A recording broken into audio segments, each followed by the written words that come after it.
Hey everybody, it's writer and director Len Kabasinski of Killer Wolf Films and welcoming you to a new edition of my Forgotten Movie Den.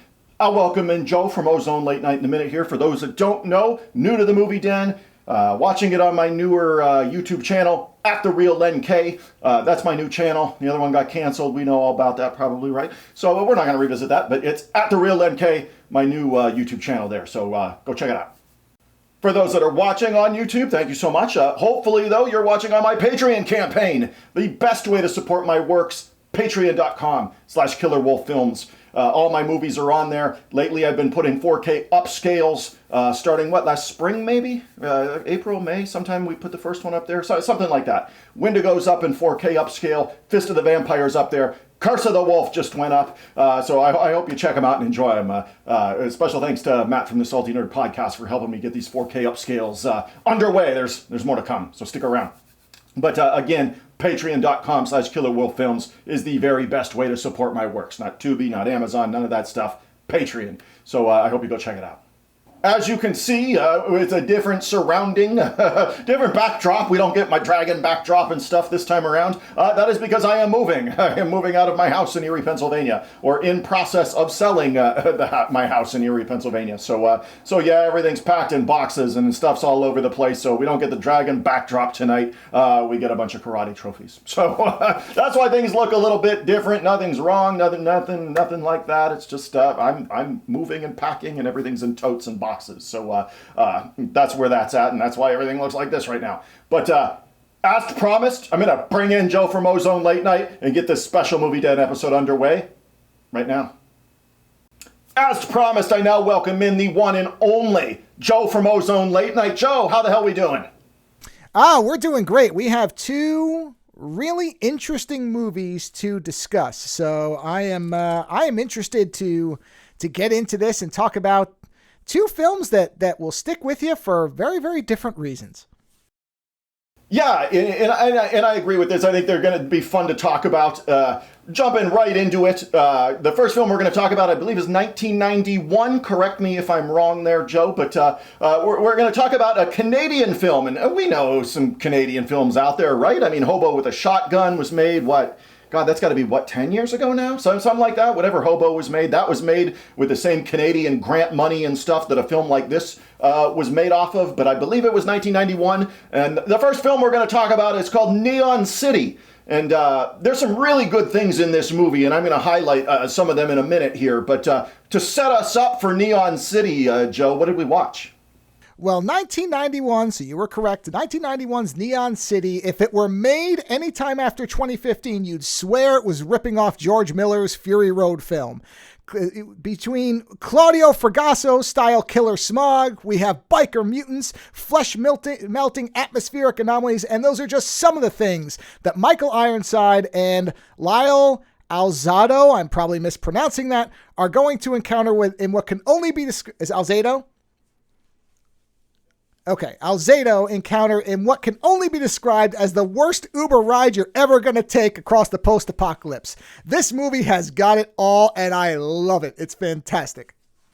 Yeah, Neon City's a cool movie. I think, and I'll get through the pluses and minuses in a minute like we normally do on this show, Joe, but I think first off, the acting in this movie for this kind of budget level and stuff, and I mean, we know we're not watching a $50 million movie even in 1991. We're not probably even watching a $15 million movie in Neon City. But the acting is really, really good in this movie. And we're talking about Michael Ironside, probably the most dependable Canadian actor on the planet, probably. He's still a working actor, still doing tons of stuff, although he does rely kind of heavily on Canadian film and stuff. He'll still pop up in the American picture here and there still, of course. But really dependable guy, always good in everything he does, super professional. And I know we've reviewed stuff like Knuckleball with him in it before, another Canadian horror film that appeared on the Movie Den a couple years ago now, I think, with us, Joe. It was in a tournament. It was in one of our tournament shows. Knuckleball with Michael Ironside was in there. But yeah, not just him though. I expect him to be good. When we talk about the cast in this movie, because I think that's the thing that's going to jump out most when people just look at the box or read the materials or look at the cover or whatever, Vanity really gives a good performance in this movie. She's like an actress in this movie. This isn't her in Action Jackson where she's just all cocained up throughout the whole movie. She's actually acting throughout Neon City here, Joe. But I think besides Michael Ironside, the show stealer, in my opinion, in this film every time he's on camera is Lyle Alzado, who is now a thespian in this movie because everybody's acting in this movie. Alzado can act. He's showing range, different emotions, all this kind of stuff, and they ruin it by giving him a character named Balk. But he's actually really, really good in this. I'm not going to say it's my favorite Alzado movie. That would probably be The Destroyer. But this is in Destroyer for a different reason. That's like a fun, campy, weird horror movie. Neon City is not that. We're going for sci-fi drama and throwing in a little bit of action. You totally would say it's ripping off Fury Road for sure. But Fury Road happened sometime later. But this is coming, I think, Joe, right at the tail end of kind of the direct-to-video boom where everything, for post-apocalyptic films. And I mean, we had the Corman stuff that he was doing in the Philippines, and his post-apocalyptic stuff, everything looked like the desert. Everything was like Dune Warriors with David Carradine and stuff. Everything looked like that in the Corman post-apocalyptic stuff. In Canada, apparently they have a different vision of the apocalypse because there's still snow, there's 4 seasons, we get weird light flashes that can melt people. Lots of stuff, Joe, but let's go with the cast. Your thoughts? Oh, the cast is just stacked. It is rather incredible. And the sad part is this was Lyle Alzado's last movie. And the shame of that is I would easily have watched another film or two where he and Ironside were in this world kind of working together, doing either the same kind of thing in this, ferreting people back and forth, or just as almost like Private Eyes or something, Private Eyes of the Wasteland, going around, helping out people, an A-Team type of thing with a gigantic hulking man and Michael Ironside's ability to smile, meaning he's either going to be friendly or put a knife in your back. Those movies I would have watched endlessly. This is such a wonderful setup for a series of films we never got. But everybody, as you said, down the line, basically anybody that's in the transport, these are all great people, and they're all doing different roles. They're all doing different parts. They start off not really knowing each other, and then by the end, they're kind of all together. They're all put together by adversity and running into these different terrible things that happen. So honestly, there's really nobody bad in this movie that I can think of that I would say isn't doing a good performance, or at least trying to. And some of them are outright excellent. So yeah, this is maybe one of those movies where most people may have never seen it, may never even have heard of it, but when you watch it, it is 85% of the way to being a legitimately great unknown film. And really that 15% is probably budget. And I would say, I don't know that there's anything else missing. I think if they'd had a little more money and maybe a couple of more locations just to vary things up a bit, then this movie would be legitimately seen as a great unknown film because it is that good. Yeah, I would have rented this one right when it came out direct to video, and like I said, 91, 92, whenever the video release was. I remember this on the shelf, had a cool cover. They were displaying, Michael Ironside, who was just coming off of Total Recall, very, very popular big movie with Arnold there. Vanity was kind of drifting at that point because it had been a couple years since Action Jackson with Carl Weathers, the late Carl Weathers now. But I think everybody's really, really good in this movie. There's no weak spots in acting, and I think when we say that, Joe, we have got to tip our cap to, it's Markham, right, is the director of this film? Is it Monty Markham, the director of this? Monty Markham. Monty Markham. Yeah. And it doesn't, I'll say this, what does surprise me is that this man didn't get more directorial work, because he can get performances out of his cast. This is proven in this movie. Everybody's good. I'm serious, people. Everybody's good in Neon City. Everybody. But he really didn't go on to direct. He worked as more of a working actor, and he's been in tons and tons and tons of productions as an actor. And he's only directed, I think, 10 movies. Neon City being maybe his first or second effort, something like that. But I am surprised Monty Markham didn't go on to do more things directing-wise. And maybe he didn't like it. Maybe he didn't like the red tape that goes with, wearing a couple more hats probably is in the director role and stuff. But I was really impressed with the direction in this film, Joe.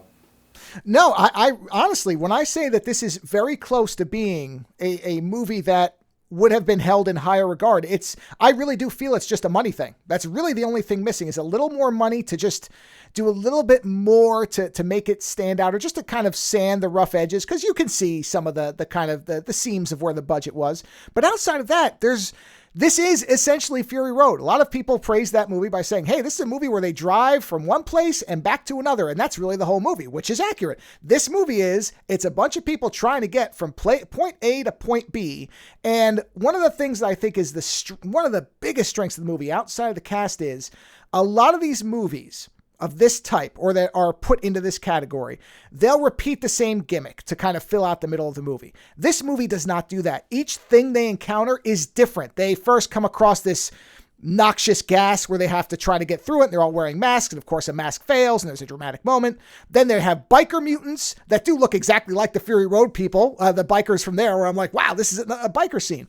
Then we have the Bright, which is a tense moment where they're trying to keep the whole thing from melting down and everybody from incinerating. And each of these things is perfectly paced. Just when you get to the end of one thing, okay, we have some dramatic moments, then another thing comes up and it's different from the last one. So this movie flies by because there's always something new happening. And then the ending itself, too, is probably not what most people would expect. And like I said, this is a fantastic film, beginning to end, and almost every part of it is impeccable. The only thing that I wish they'd had was more money. Yeah, with this film, it's we go back, and if you're going to look up reviews or something of this film, I believe they're saying it's like Stagecoach, but so is Fury Road. We're talking about the late 30s, 1940 film with, I believe, that launched John Wayne, I think, is the career. It might have been somebody else, but I think it was John Wayne who had launched his career. It involves going from point A to point B with a bunch of colorful characters with a bunch of different problems and things, and getting from point A to point B alive kind of thing. That's not a new script for action or horror or anything else. So that's kind of where Neon City is there. They didn't reinvent the wheel in terms of the script and things for it. You get a colorful cast, an array of different characters. We've got shady Asian guy that's inventing weapons that, could be a good guy, could be a bad guy. We don't know. I think that's most of the characters in this film there really is no good guys or bad guys. Lyle Alzado is likable, but yet he's an ex-con. So they set him up. Is he going to swerve Michael Ironside somewhere, who put him in jail or prosecuted him or whatever he did? Turned him in, whatever. So there's all these kinds of elements working on in the background. There's a lot going on in this movie. And to top it off, we have a doctor, kind of borderline, I guess, serial killer that's on the train, or not the train, but the giant semi-truck they're driving in kind of thing cross country. There just so happens to be somebody that's murdering people, Joe. Yeah, the serial killer is probably the only character that I think is a little strange in the mix. I don't mind the idea of it. I think within the movie, it almost feels like it should be the basis for the next movie where, again, Ironside and Alzado are hunting down the serial killer. That character would make more sense in that film. But I get what they were trying to do, which is have him be this background, like low-end threat that is going to become a problem. But they really don't utilize it till the very, very end. It's an interesting aspect because there are parts where you forget he's a serial killer and he seems like actually a legitimately nice guy. He's palling around. He doesn't come off as strange or alienating the way they normally do serial killers, where something's off about him, but everybody kind of overlooks it because there's too much other crap going on.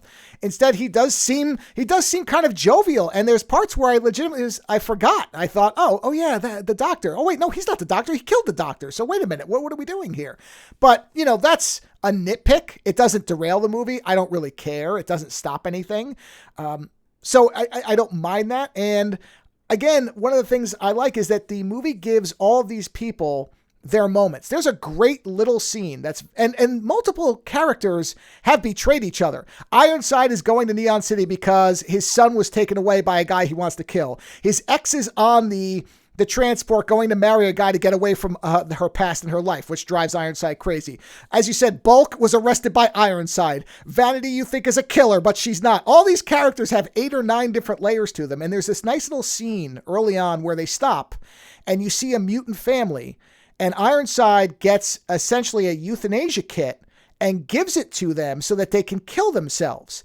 And some of the other characters, Vanity in particular, condemn him for it, but you understand why he does it. It's a really strong, small thing that they don't really spend much time on. It happens and they keep going, but it gives you a lot of world building. It gives you an idea of, okay, if you're a mutant, this is not a happy life. This is not mutants who get superpowers. This is, oh, you're going to now be miserable, ostracized, and probably die in poverty. And in a movie like this, you might not expect something like that, and yet this movie puts that in there. One more little thing that just builds on how good the movie is.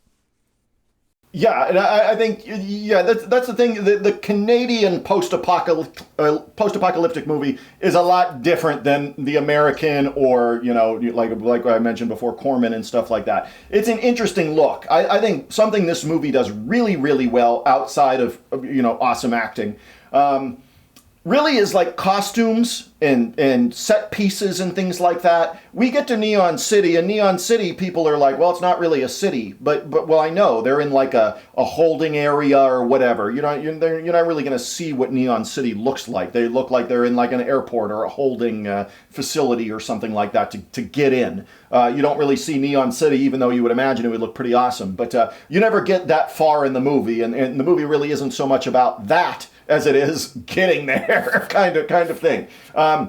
Yeah, I think costumes, sets, we get real explosions, real pyrotechnics back in 1991. There's no digital in this movie.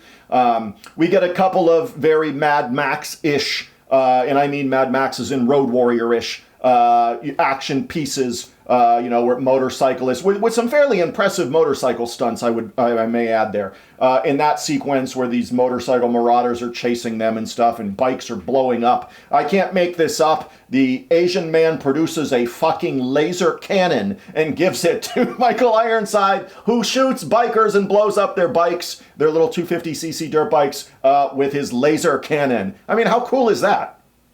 Oh yeah, now some of the set pieces are not only, as you said, real pyrotechnics, real stunt work. There's some really good camera work in this where they're shooting it in ways that remind you of, and this is a positive, of a Road Warrior or a Mad Max film, because it's okay to take techniques from others when they work really well. So there's some really nice shots where they're kind of, the camera's behind all the motorcycles as they're converging on the transport. It looks really good to the point where you could actually be fooled to think it is from Mad Max or Road Warrior.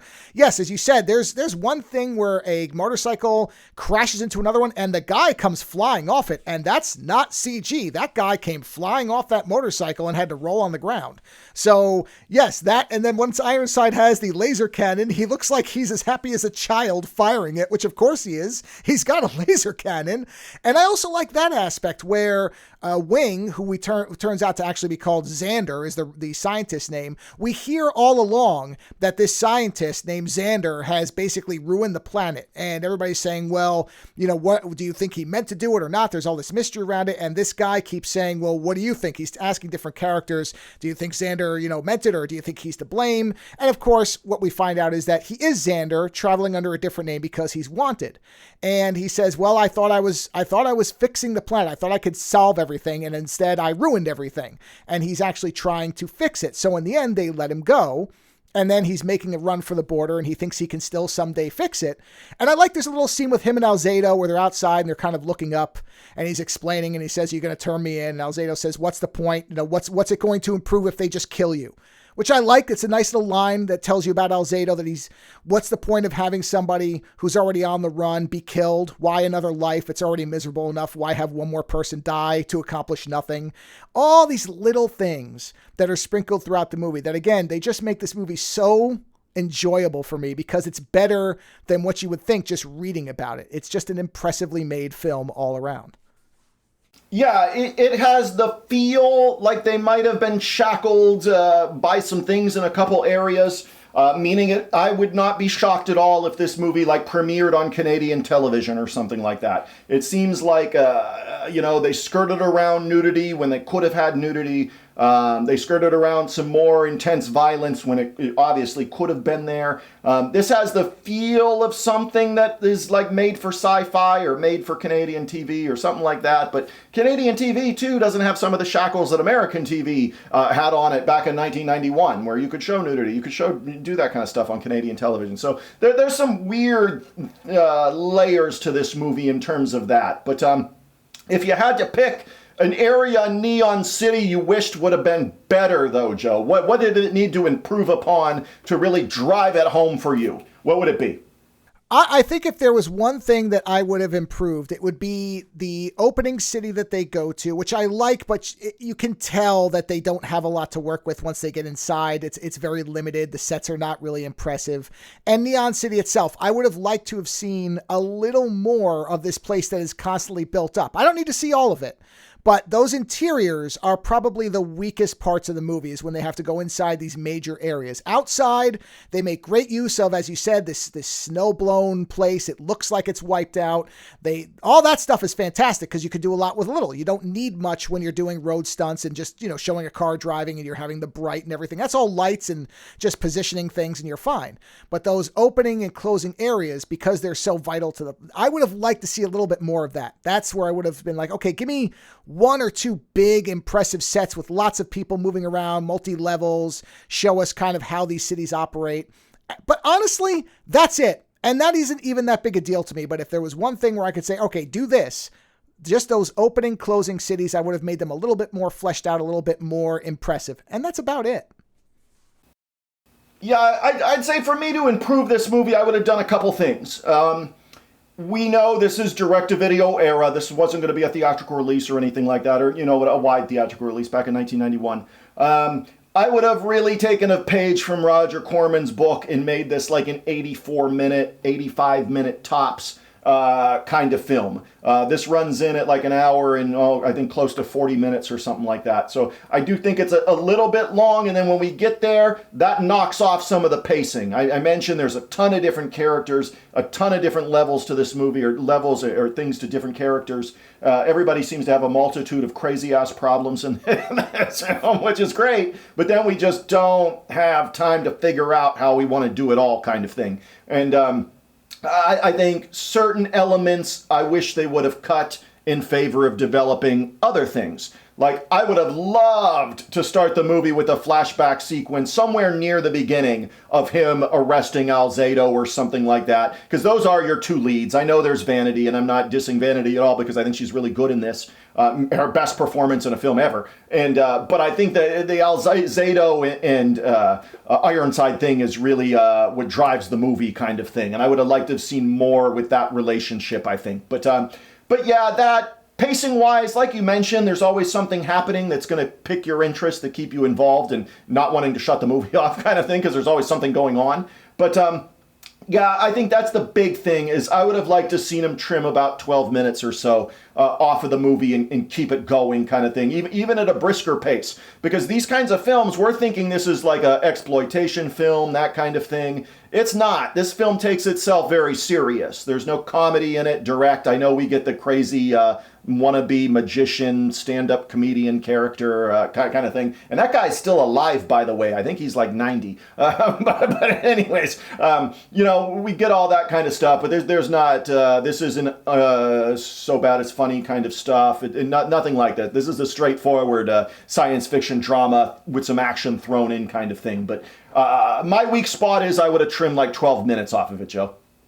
Yeah, you probably could have cut the whole scene where they stop, where the mutant is running the restaurant. I don't know that scene accomplished all that much. That's probably an easy cut there, and then you could do that kind of opening scene. To reinforce what you said, with Vanity, one of the things I like best about this movie is it manages to have three main characters, and they're all interesting. Ironside, Vanity, and Alzado are all really strong characters, where I could have seen at the end where Vanity and Ironside drive off, Alzado could have been with them, and that could have been another set of movies. So I do like the fact that they don't feel like they're all the same character. That sometimes happens in movies like this, where you have, okay, these two leads or these three leads are basically all the same character, but they're not. They all have very different backstories and even different kind of moral philosophies. You can sense it a little bit that they don't all necessarily line up the same way. They have different opinions on things, even though they all generally get along.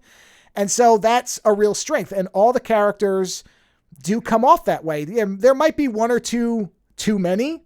So maybe get rid of the serial killer or the magician and just cut it down by one or two people, and it might be a little bit tighter.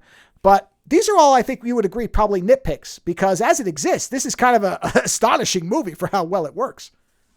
Yeah. I'm nitpicking at this point, just thinking, you're right. The serial killer thing, you could totally cut that. What I would have been more in favor of is give me another 2 or 3 action pieces then. Give me another chase scene with the Marauder people, all that kind of stuff, in favor of getting rid of entirely the weird serial killer character. I would have been totally up with that.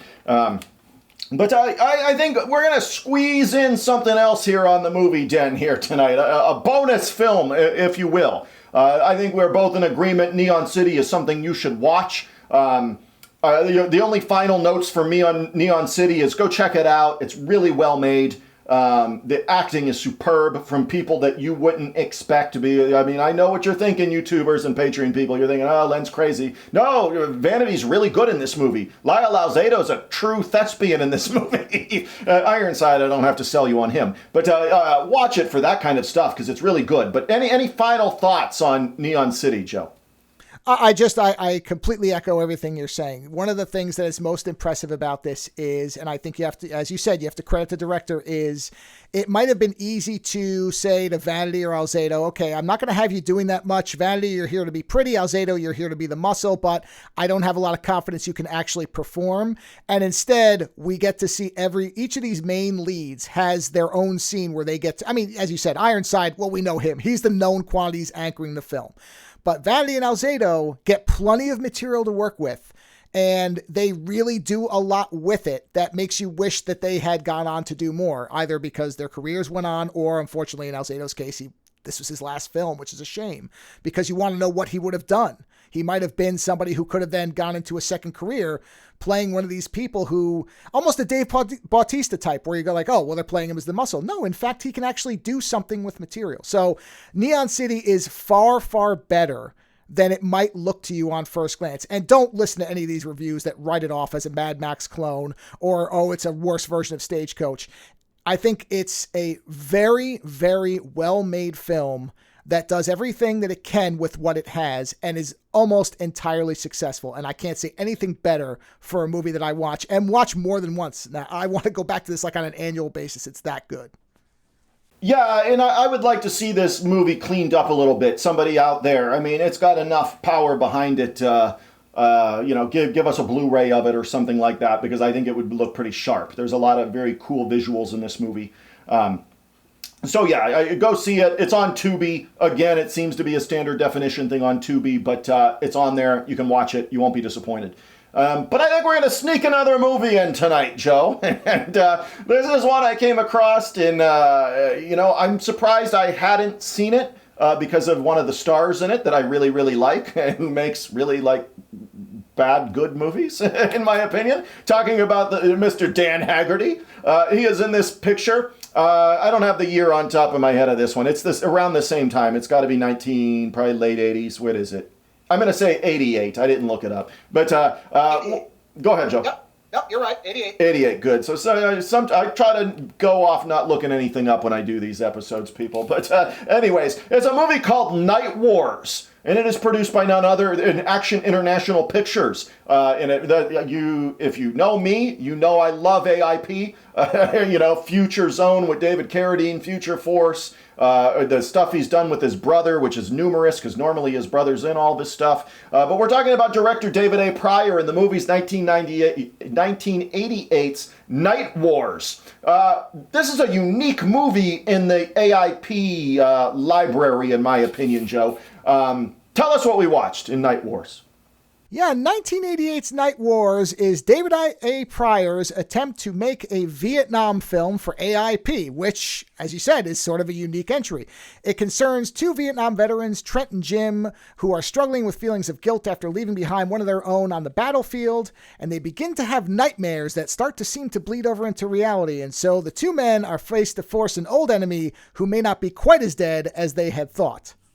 I really got a vibe of Nightmare on Elm Street mixed with how only AIP can do a Vietnam action flick. And David A. Pryor's films did have a lot of that stuff. Hell on the Battleground, all those kinds of things. He did, I don't know what his background was, David A. Pryor, if he was like a Vietnam veteran or not, but he had a lot of topics in his films that dealt, PTSD or, just bad experiences, about Vietnam kind of thing, because he made several of the Vietnam pictures. I think where Night Wars separates itself from the other ones is that weird kind of, this is a horror film, right?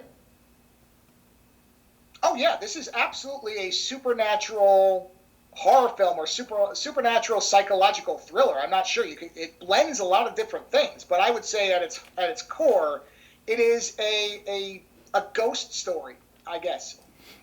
Yeah, I think that's a good way to say it. Yeah, a ghost story. Like Jacob's Ladder or other movies like this. Yeah, I agree. I like the term ghost story. That makes a lot of sense for this one. It's for AIP pictures. You got to understand. I've seen most of them, from Invasion Force with the late Richard Lynch and David Shark Freilich to obviously all the stuff Carradine did for them. I really like a lot of the AIP stuff. Ron Marchini, the karate champ in real life that did Jungle Wolf and with Adam West, Return Fire and stuff like that. There's a lot of good things coming out of AIP. And when I saw this one, I was like, man, this is different. We get some really hellish nightmare sequences. People, tied up in barbed wire and trees and crazy, stuff like that. I mean, it's pretty, there's some intensity in this. I can feel like David A. Pryor is trying to send me a message that he really wants to send me, Joe. Yeah, this one feels also different for Pryor's work in a lot of ways. There are some really effective kind of horror-esque sequences. In particular, there's a recurring shot where it's zooming in on this hut. You can't see what's inside of there. There's some use of very harsh kind of red lighting, almost like a Giallo type, like an Argento type of thing, where there's this very harsh red light at times. There's a sequence where men are coming out of the dirt to surround the two main characters. So it does feel in many ways like a one-off, not only for Pryor, but as you said, for AIP. This just feels like it's something different. And I couldn't find much on Pryor's background, so I don't know if he had any experience with war or anything, but that does seem to be something he comes back to. And this one in particular feels like it has a specific kind of intent that a lot of his movies don't have, and that lends it a different edge. So it does stand out. It does have this sense of identity that most of Pryor's films, which, as you said, are usually kind of entertaining, varying levels of quality, but they feel like they're more fun romps than they are really deep explorations of anything. Whereas this one feels more like, no, this is trying to tell you something. There's something more to this. And that makes it interesting and worth watching. Yeah, I definitely think Night Wars is worth watching, especially anybody that's an AIP or Pryor fan kind of thing. And to backdrop, we mentioned him putting Ted, his brother, who's very much still alive, put Ted in, but Ted's a chiseled guy, fit guy. I mean, we don't have action heroes in this movie, Joe, and we mentioned it's a horror film, but I mean, our two leads are just kind of normal looking dudes, you know what I mean? We don't have the shredded action role lead guys and whatever. They seem kind of, I think it makes it more relatable. I think David A., this might be one of his best directorial stuff. I'm not saying it's as fun as Future Force or something like that. But I think he was going for it as an artist here in this one, I think. And that's weird to say when we talk about Pryor and things, but that doesn't mean he wasn't trying to accomplish something, because I think his heart is somewhere in this picture. No, I would agree with that. That's what I said. There's something that feels different about this. And I think it's because there's more personal investment maybe. And maybe it is something with Pryor. Maybe he had a vet in his family, or just was aware of the fact that many Vietnam vets were treated horribly when they came back, and he wanted to say something about that in a way that he knew AIP would let him. I mean, pretty sure they weren't going to give him a serious period drama with a bunch of money to make it. And so he tried to make his version of it to say, hey, look, these people didn't come back and just reintegrate into society with no problem. They didn't just leave it all behind. There was more to it. And that is an accurate reflection of what vets go through. So in that way, I would guess that many vets would identify with this movie or aspects of this movie. It's not perfectly made. You said that. There are problems. It has a lot of dips and valleys in it, but there is a sincerity to it that I think is different than much of the stuff that you would get from Prior or even AIP. There's just something that is, you sense a weight in this movie that is usually absent from this kind of thing. And I think that makes it unique. Yeah, I would agree with it. And like I said, if I had to just even pick a word to describe this movie, we're talking about Night Wars now, it's a haunting film. There's no attempt at silliness or anything like that. We mentioned budgetary stuff. That's plagued AIP stuff forever. And when you go watch something like Future Force with David Carradine, you can have a blast watching that movie because that's a lot of fun. But he's not going for that in this one. He's trying to tell you something in this movie about something he's either experienced or a family member's experienced. I would love to know the backstory about, David A. Pryor in this movie. But yeah, it's a haunting film. It's worth seeing. It is on Tubi. Again, much like Neon City, you're going to get a standard definition thing of this movie. We haven't even got to Dan Haggerty in this movie, and they don't give him much to do. This isn't Dan Haggerty's worked for AIP many times in one of maybe my favorite Christmas movie. I know what you're going to think. He's not in this movie, but my favorite Christmas movie is Gremlins or something like that. No, it ain't. If you know Len Kabasinski, my favorite Christmas movie is Elves, and that stars none other than Dan Haggerty. And he is in Night Wars. They do not give him much to do. If you're a Dan Haggerty fan and thinking you're going to get that kind of so bad it's good movie thing out of this, because of him, you will be disappointed. He's only in a handful of scenes. He just gives the wide-eyed look, and he's the, crazy villain kind of guy. But they don't give him a lot to do in this one, Joe. No, I think probably the only scene he gets that's really something that's worthy of actually talking about is where he sees the wife getting murdered in her sleep, because he does have kind of an emotional breakdown to that. I think it's a good scene for him, and maybe that was enough for him. He said, okay, I get to do this. Well, fine. If I'm not doing anything the rest of it, I get to do this one scene. I think he's good in that scene. That is actually a very horrifying scene because it is a very Nightmare on Elm Street type of thing where we're seeing the nightmare sequence of an actor who, boy, that guy really does a lot of face acting. So you are going to notice that. The guy who plays McGregor is doing a lot. There's no way around the fact that you are going to be transfixed by that guy's face. Oh boy. We'll get to that in a second. But he is basically murdering this woman by stabbing her. And we see Haggerty come into the room and you just see her being stabbed. And she's got all these stab wounds. And he's realizing now that what these guys have been telling him is real, that this is happening. And he can do nothing about it as he watches this woman get murdered in front of him with no ability to stop it. And that's what turns him around on what's going on. It's a great scene, but it is probably his only real meaty scene of the whole film. Yeah, and that is definitely one of the better scenes in the film. I think this movie, to me, when I saw it and watched it, it was just like, this is not an AIP film. David A. Pryor can't be directing this. You know what I mean? This isn't fun, although I think it's worth watching film and stuff, but it's not a typical it's not Invasion Force, like I mentioned. It's not that kind of stuff. But yeah, it is very much, if you ever wanted to even remotely see the universes of A Nightmare on Elm Street mixed with like a PTSD coming back from Vietnam kind of movie, Night Wars is your movie, I think, Joe. Yeah, this is, the only time that this movie gives away that it's AIP, I think, is there are, and this gets into some of the things that don't work, so if we want to move into that, is they really do try to overutilize that small set or whatever of all the little huts, and they never quite look right. It always does look like it's very small huts that are in the same area that they're just repeating.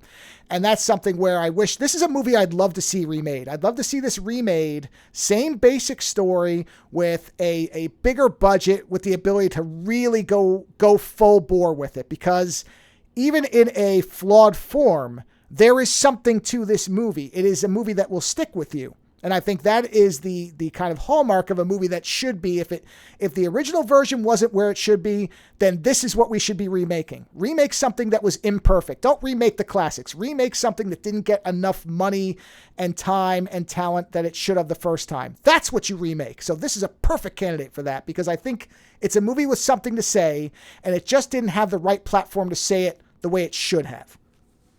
Yeah, I couldn't have said anything better there, Joe, to be honest. That hit just about everything. But with it, though, too, you're right. This is something where a remake would really do something with. You mentioned, I thought about two movies while I was watching Night Wars. One, obviously, is Nightmare on Elm Street, which I've mentioned 10 times. The other one you said, and I thought, you know what, if this movie was remade, this is how it could feel like. What movie do you think that is, Joe, that I'm talking about? Well, I know I mentioned Jacob's Ladder. Jacob's Ladder is exactly what I'm talking about. That is exactly what I'm talking about. This has a Jacob's Ladder quality to it, where the characters are mind bent into not knowing what's really happening and what's not. That's totally right out of Jacob's Ladder. I could totally see, if this was remade today, it going something like that. I don't think it'd be a particularly fun movie, but it could be a good movie to watch, because there's a lot of cool, interesting stuff going on in this movie. I think you should keep it. If it was remade, I would definitely keep it a horror movie. I'd probably say rent a, Jacob's Ladder's, probably a horror movie. I mean, not in the traditional sense where it's going to make us do our typical American jump scares and stuff like that, but I would say Jacob's Ladder. I don't know if Jacob's Ladder's a horror movie, right, Joe?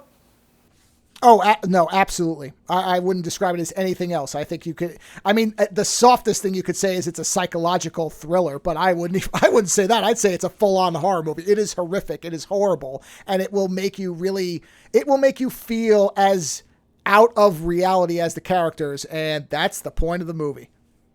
And that could be done with this movie, Joe, to be honest. That could be done with Night Wars, with not just a bigger budget, but, stronger writing. Sometimes the writing's not the best in this. We get the AIP pitfalls here, where we do get some action sequences where it's like, oh no, he's going to turn Night Wars into a 90 billion Asian people getting shot with machine guns movie, like a lot of AIP stuff. I mentioned Hell on the Battleground, those other ones. But no, he doesn't. He pulls himself back, David A. Pryor, and remembers that Night Wars is a horror film and he's going for something else. So I'm sure he was tempted to go down the road he's been down many times before, but he didn't. He sticks with the horror theme, and he sees Night Wars through, Joe.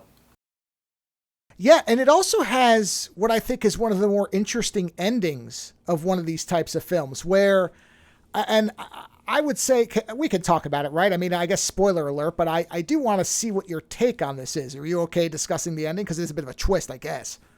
Yeah, so in the end, and I don't think the ending in general might be all that much of a surprise to people. If you've watched enough of these films, you might sense that there might be this type of ending coming. But we find out, at least this is my interpretation, unless I was wrong, so maybe I was, is that this whole movie was, in fact, a nightmare of Sarge while they're still in country. And he wakes up and realizes that all this has been in his head. And then as they're getting ready to go back on patrol, he kills McGregor because of what happened in this nightmare. And that's an interesting ending, because I'm not sure what we're supposed to take out of that. Was it that he prophesized this and so knew for sure that McGregor was going to betray them?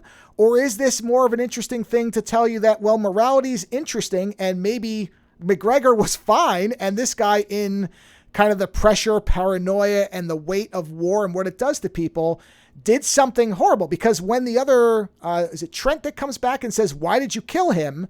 He looks like a maniac and says, just in case. And I went, whoa, that's not what the standard AIP ending of a film like this would be. It actually had me thinking for a while, which again tells you this is worth watching. What was your read on the ending?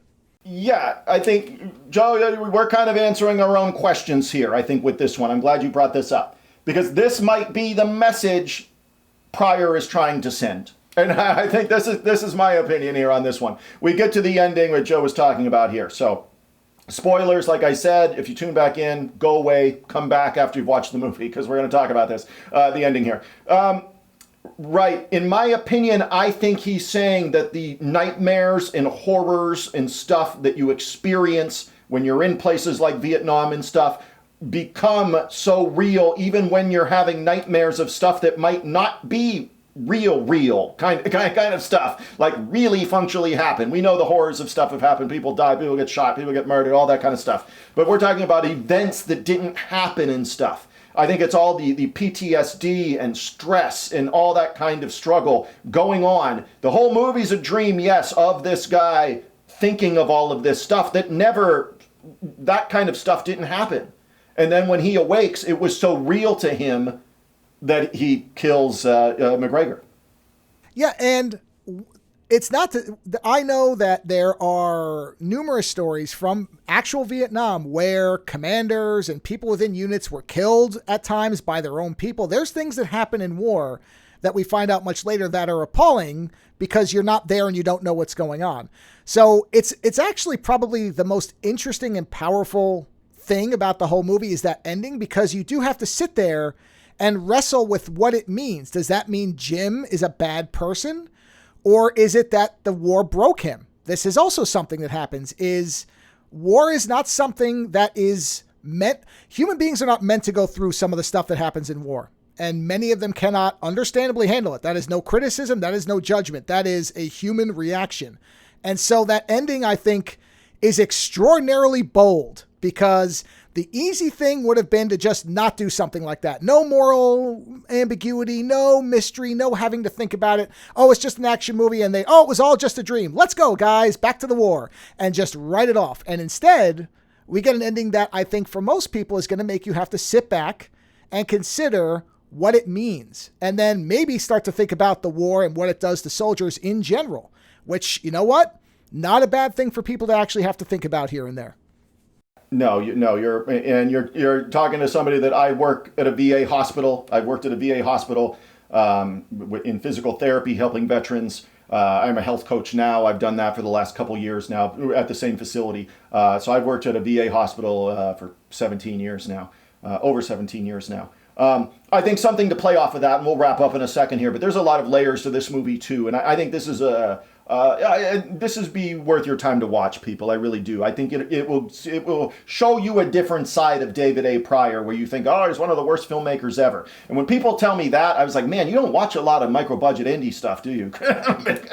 I've seen a lot worse than that. But I think an important thing you make, like you said, war affects people different ways and things. It's right off the bat in this movie, though. We have the Trent character he's it seems adjusted, right? He's stable, he's married, he has a stable job and stuff like that. Where on the flip side of that, the other hero character, if you will, in Jim, is, not doing so well. Alcoholic, not doing well in life. It's not a good time for him kind of thing. And, in my personal experiences, I see that every day when I go to work. So,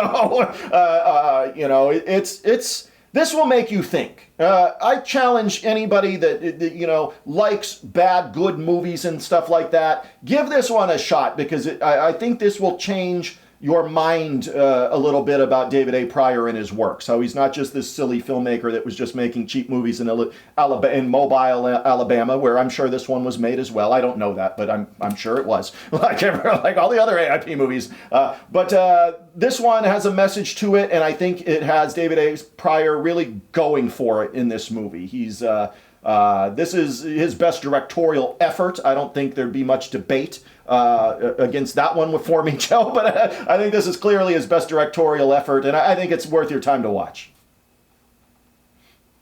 Yeah, I would agree with that. I think it does, at times, you will forget who's making this film and who's behind the film, meaning Pryor and AIP. It's easy to forget it because the movie has these qualities that are unusual for both the director and the studio. This is something that feels more intentional. It's not going to be, look, if you're looking for a movie that's going to have a clean ending where you're kind of like, yeah, rah, rah, rah, or, everything worked out, that's Neon City. Go watch Neon City. That one ends and you're happy about it. This movie is the one that's going to make you have to sit back and think for a little bit. I'm not saying that as a negative. I'm saying that as a positive because, as you said, prior films are not generally known for making you have to wrestle with the content all that much. Usually it's just a fun time for whatever reason, and that's great. But once in a while, a movie that you actually have to kind of ingest a little bit and digest a little bit, and that has some real world kind of overlap that might get you considering things that it's easy not to think about because we don't like to think about them. That's good too. When it's done correctly, or at least attempted to be done correctly, that's valuable as well. So I agree for the fact that it's on Tubi and you can watch it for nothing. I would say if you've passed over Night Wars or never even thought about it because it's a prior film, I would say go watch it. It is worth seeing. Absolutely. So tonight we mentioned Neon City from 1991. Go check it out. It's on Tubi. Another film, 1988's Night Wars, directed by infamous David A. Pryor of AIP Cinema. So, Joe, when people want to learn more about Joe and what he does and who he is and what he's about, where do they go? Very simple. OzoneNightmare.com. You will find everything you could ever want to know and more probably about me right there. So that's it. OzoneNightmare.com. Very simple. For Joe from Ozone Late Night, I'm writer and director Len Kabasinski of Killer Wolf Films. Thank you so much for checking this out. Check it out, OzoneNightmare.com. Go see what all of Joe's about.